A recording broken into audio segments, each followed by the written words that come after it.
Hey guys, I want to talk a little bit about using the Lowrance Elite 7 HDI for ice fishing.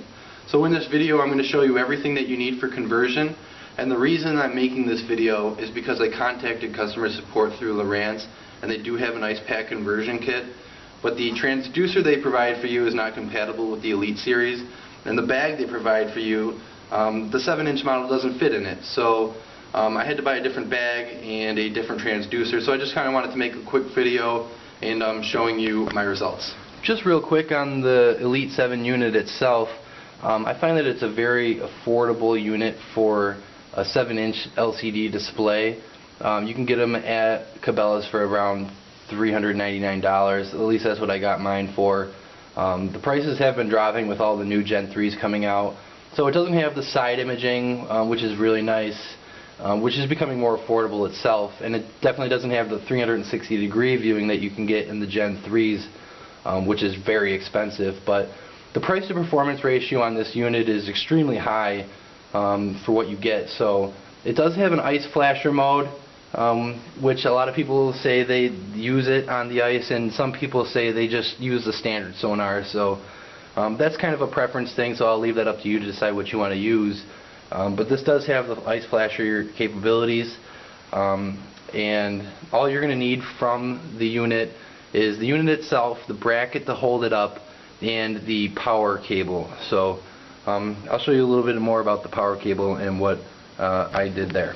Here's the power cable for the unit. Half of it is just for networking if you have this unit installed in a boat and you have another unit that you want to be able to communicate with. You know, this is what you would connect it with, but for an ice fishing pack I just find it unnecessary clutter, so I'm going to cut this off right here. But the rest of it, they do provide for you the fuse that you're going to need.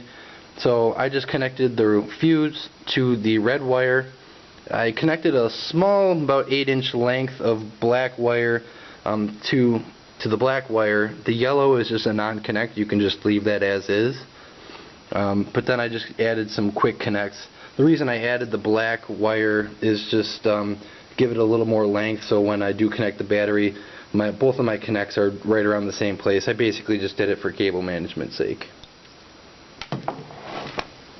I got this battery at Cabela's, obviously. It's a 12-volt, 8-amp-hour battery. Inside of it is a charger and the battery itself.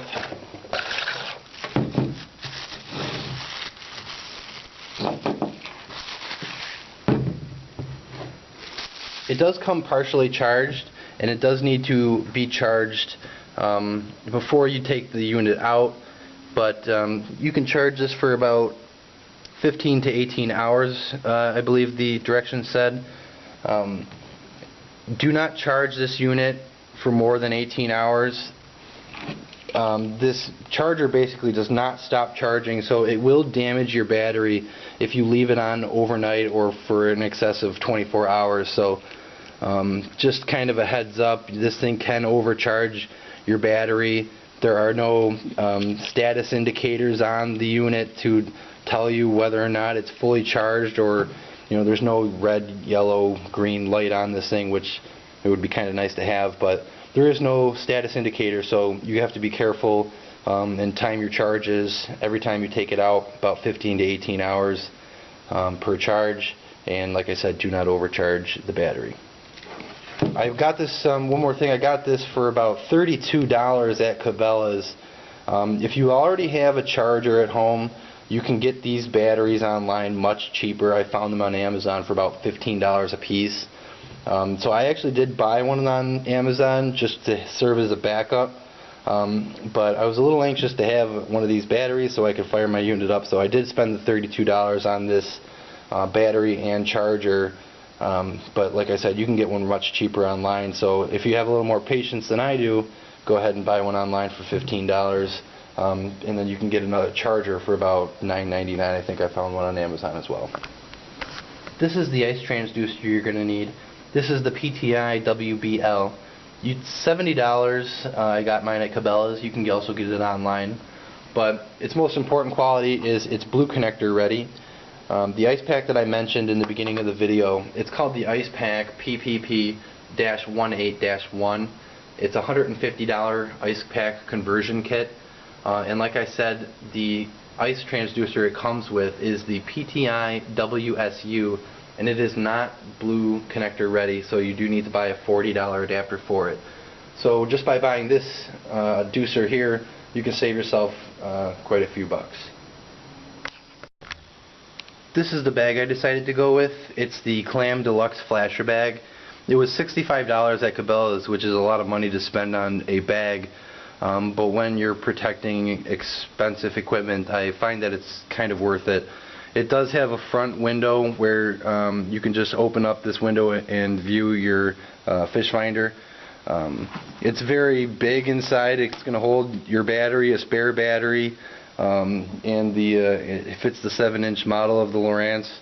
It's got a nice soft bottom, nice hard shell bottom. Just very impressed with the insulation, the durability of this bag. It's a very well made and well planned bag. Just so you have an idea of how this looks when it's all hooked up, this is your sonar connection and this is your power connection. Like I said, I'm going to end up snipping off all of this networking cable off the power just because it's extra clutter in the bag. So you hook up your transducer to this one and your power cable to this one.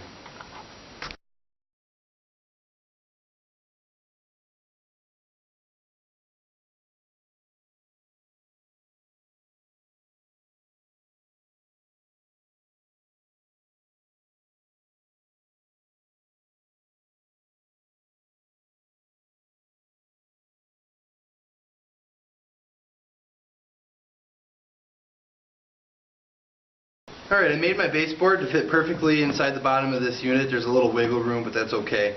I secured the bracket to the baseboard. So now I'm going to put the battery in the back. I'm going to attach my unit to the bracket.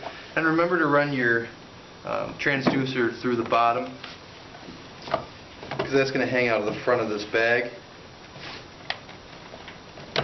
This bracket does allow you to position or adjust the position of the unit, so you can have it flipped up or you can have it flush 90 degrees there. Comes with these knobs to secure the unit to the bracket.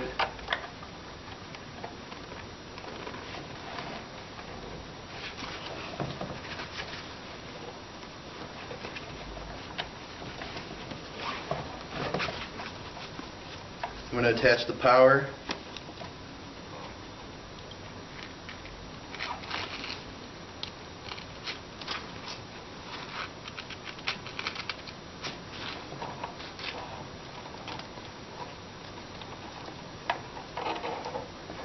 I'll kind of mess around with the cords later just to make sure there's no clutter back there. Everything's accessible and easy. Fire it up. And there it is.